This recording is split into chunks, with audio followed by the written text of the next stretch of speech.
सोनिया एक fashion designer थी। उसका अपना खुद का एक बुटीक था जिसे वो शादी से पहले से ही चला रही थी। सोनिया की आदत थी वो खुद को भी काफी स्टाइलिश बनाकर रखती थी, पर उसका स्टाइलिश और मॉडर्न दिखना उसकी ननद वर्षा को पसंद नहीं था। उसकी शादी शहर में ही हुई थी, इसी वजह से वो अक्सर ही अपने मायके आती रहती थी।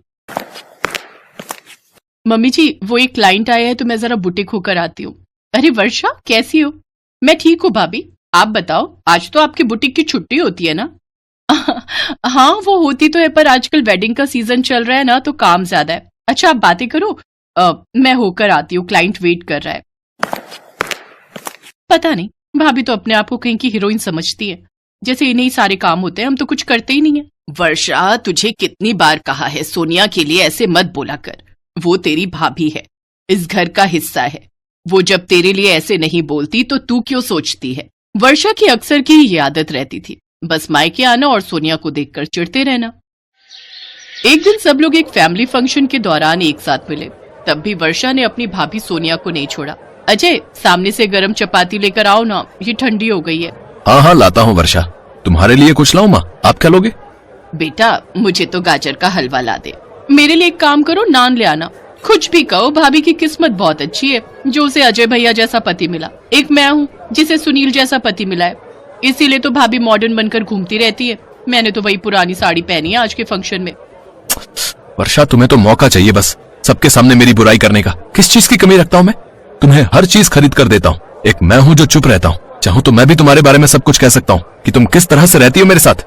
अरे ठीक ही तो कहा है, किस तरह से रहती हो? तुम कभी मेरे लिए करते ही क्या हो? देखो सोनिया भाभी को भैया कितना खुश रखते हैं। आज वो अपना बिजनेस खड़ा करके बैठी है, इतना अच्छा उनका बुटीक चल रहा है, इतना मॉडर्न बन के रहती है, कोई रोक टोक नहीं है। एक मैं हूँ जो कब से बोल रही हूँ कि मुझे अपना कुकिंग का बिजनेस बनाना है, कुकिंग की वेबसाइट खोलनी है, पर मेरी कोई हेल्प नहीं करता। और फिर कोई करेगा ही क्यों? मैं हुई कौन? मैं तो कुछ भी नहीं हूँ। मैं सोनिया भाभी नहीं बन सकती, मैं उनकी जैसी बन ही नहीं पाऊंगी, ये बात मैं अच्छे से जानती हूँ। वर्षा, बस भी करो, सब लोग देख रहे हैं। जो बात करनी है घर जाकर करना। उस दिन सोनिया को वर्षा की बात का बहुत बुरा लगा, पर वो कुछ नहीं बोली। सोनिया के बुटीक को 5 साल पूरे हो चुके थे, इसीलिए वो इसी खुशी में एक पार्टी ऑर्गेनाइज कर रही थी। पार्टी में उसकी जान पहचान के बहुत से लोग आने वाले थे। बस फिर क्या था, वर्षा को फिर से जलन होने लगी। माँ, इतना खर्च करने की क्या जरूरत है? भाभी को अब बुटीक की 5वीं सालगिरह मनाने की क्या ही जरूरत थी? उसके बुटीक को 5 साल पूरे हो रहे हैं, इसीलिए उसका मन था कि वो एक छोटी सी पार्टी रखे। माँ, तुमने मुझे तो कभी इतना सपोर्ट नहीं किया। मैं हमेशा से कहती थी कि मुझे कुछ करना है, पर तुमने तो मुझे शादी करके भेज दिया। और अब जब से भाभी आई है, मैं देख रही हूँ तुम उन्हें किसी भी बात के लिए मना नहीं करती हो। वो तो जब देखो हीरोइन की तरह बन ठन कर इधर उधर घूमती रहती है, और जब देखो घर का काम तुम ही करती रहती हो। ऐसे थोड़ी होता है, मैं भी तो अपने घर का काम खुद करती हूँ। तुम भाभी को बोला करो ना कि वो घर के काम क्या करे। हर समय बन सवर कर और इधर उधर घूमना, स्टाइल मारना, ये सब क्या अच्छी बात है? तभी सोनिया भी आ जाती है। मम्मी जी, मैं ये आपके लिए एक नई साड़ी लाई थी, मैं सोच रही थी पार्टी में आप यही पहनो। अरे वर्षा, तुम भी टाइम पर पहुंच जाना, पार्टी में अपने घर के पहले पहुंचेंगे तो अच्छा लगेगा। और हाँ, जीजू को भी बोल देना, वैसे मैं भी फोन कर दूंगी। मुझे नहीं आना किसी पार्टी में, अपनी इंसल्ट नहीं करवानी मुझे। मैं वर्षा, इसमें इंसल्ट किस बात की? तुम्हारे अपने घर की पार्टी है, तुम मेरी अपनी ननद हो, मेरी अपनी बहन हो, तुम्हारी कोई इंसल्ट नहीं कर सकता। तुम ऐसा क्यों सोचती हो? तुम भी अपने आप में बेहतर हो, हर कोई अपने आप में बेहतर होता है।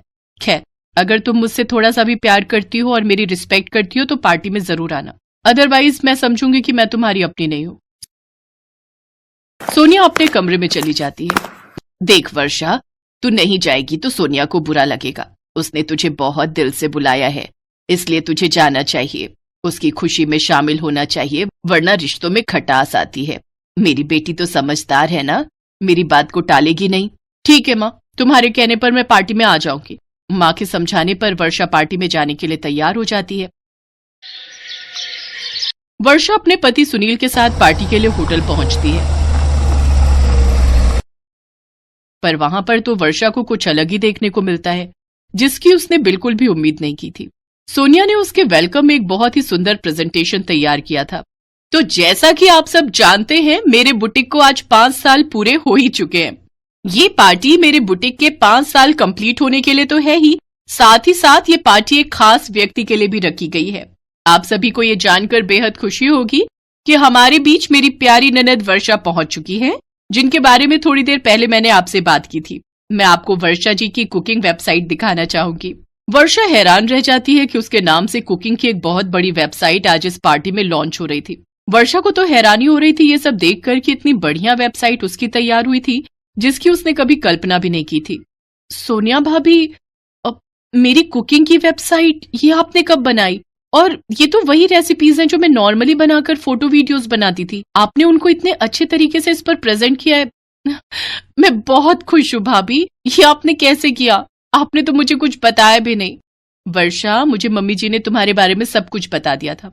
उनके पास तुम्हारी लिखी हुई कुछ बुक्स भी रखी थी। बस मेरे पास तुम्हारा लिखा हुआ मटेरियल था। मैंने फोटोज और वीडियोस के साथ वेबसाइट पर अपलोड किया और तैयार हो गई वर्षा कुकिंग वेबसाइट। अब तुम अपना खुद का कुकिंग का कोई भी बिजनेस कर सकती हो। ये एक प्यारा सा तोहफा है एक भाभी की तरफ से अपनी प्यारी सी ननद को। सब लोग जोरदार तालियां बजाते हैं और वर्षा अपनी भाभी सोनिया के गले लग जाती है। आज सोनिया की वजह से ही वर्षा का वो सपना पूरा हो गया जिसकी वो हमेशा से कल्पना करती थी। दोनों ननद भाभी का प्यार और मेलजोल देखकर परिवार में भी सब बहुत खुश थे।